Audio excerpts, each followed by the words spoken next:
This German Christmas fruit bread is one of the most popular and favorite of all Christmas desserts. This bread is started with juicy fruits and raisins and is filled with the aroma of Christmas.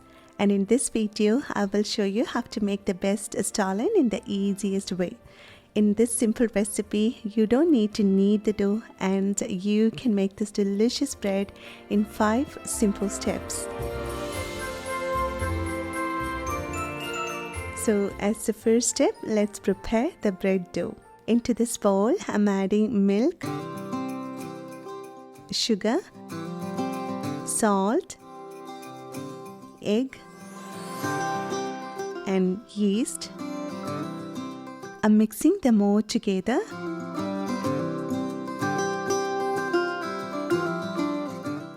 Now adding melted butter into this. Adding the flour and combine them all together.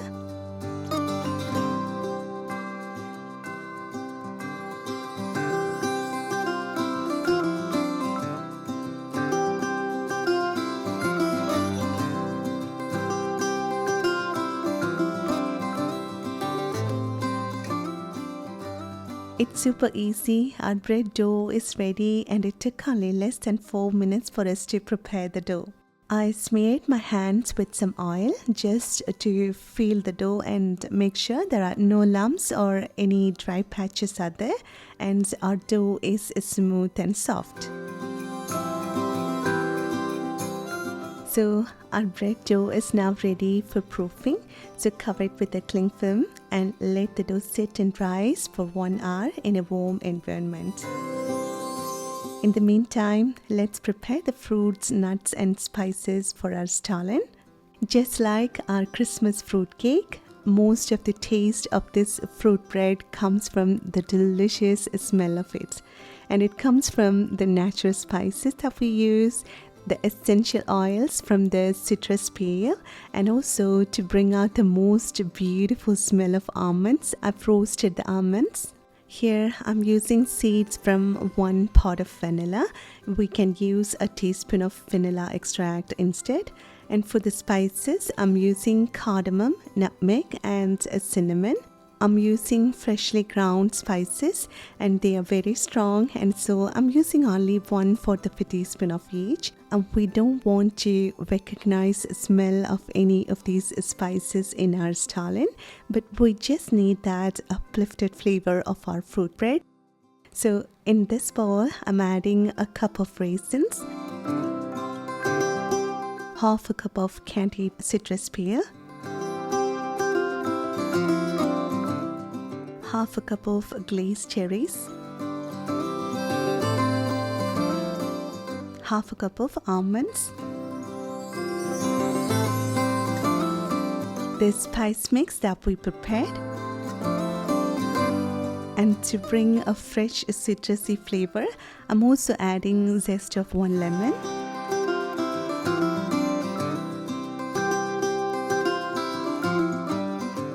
Now mix and combine them all together and keep it aside.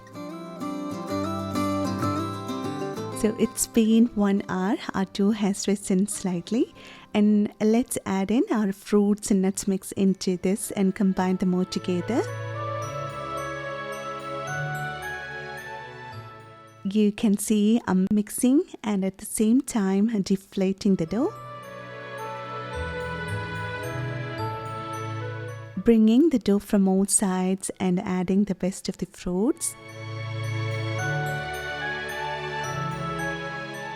I'm trying to work minimal with the dough.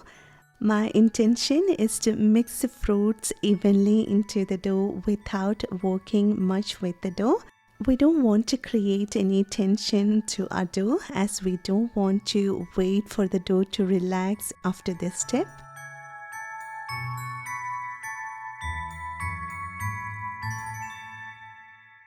Now our dough is ready for shaping. I'm dividing the dough into 2 equal parts so that we can make 2 Stollens.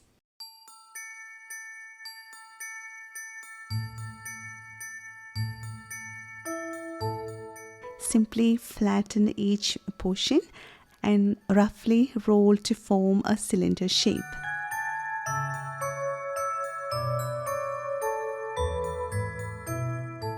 Now take one of them, flatten the dough to form a rectangle of approximately 1 inch thick, and using a thin rolling pin or using the edge of our hands or using the handle of a spatula, press in the middle and make a trench of approximately 1.5 inches towards one side.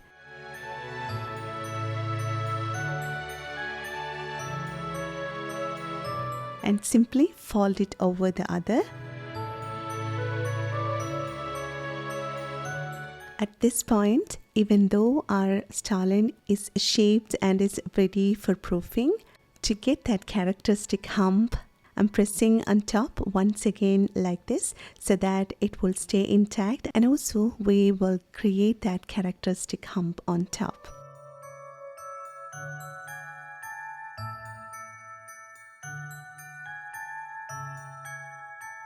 Transfer to a parchment lined baking sheet. It is now ready for the final rising. So cover it with a plastic film and let it sit and rise in a warm environment for 70 to 80 minutes. And after the final rising, it is now ready to go into the oven.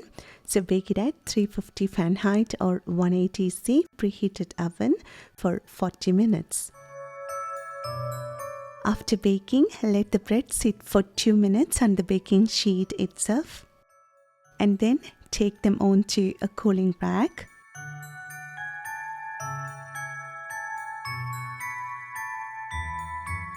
And now I'm brushing the surface with melted butter while it is still warm.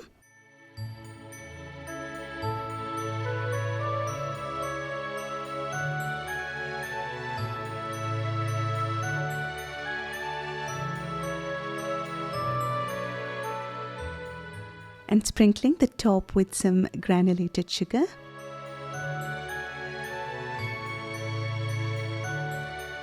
And now we need to let the bread sit and cool down completely. Our bread has cooled down completely. Let's dust the surface generously with powdered sugar.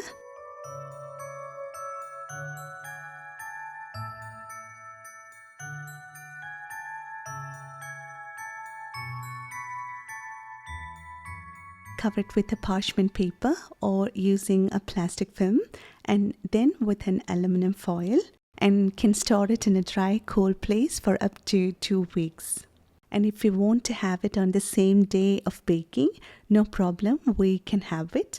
This is a bread that I sliced on the same day of baking. You can see it is light, airy, soft, and is filled with juicy fruits, and it is full of delicious smell. And when we slice it on the same day, it is more like a bread in texture.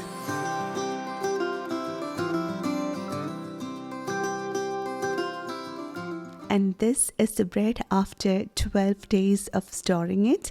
And I dusted the surface again with some powdered sugar, and you can see it has become denser, but at the same time it is airy, and the main difference is that it developed more flavor, and it is not a simple bread now. It's more like a Christmas pastry. It is dense, moist, and it is filled with the smell of Christmas, and it has a delicious buttery layer and a thick coating of powdered sugar on the surface. We can make 2 loaves with this recipe, and we can enjoy the bread from the day of baking throughout the Christmas season. Just make sure after opening and slicing it, cover it properly and store it in a dry, cool place. I hope you like this recipe and hope you will make this at home, and I'm sure everybody will love it. And if you like this video, please give a thumbs up, and please don't forget to share this recipe with your friends and family who love fruit bread. Thank you so much for your love and support, and thanks for watching this video. See you next time.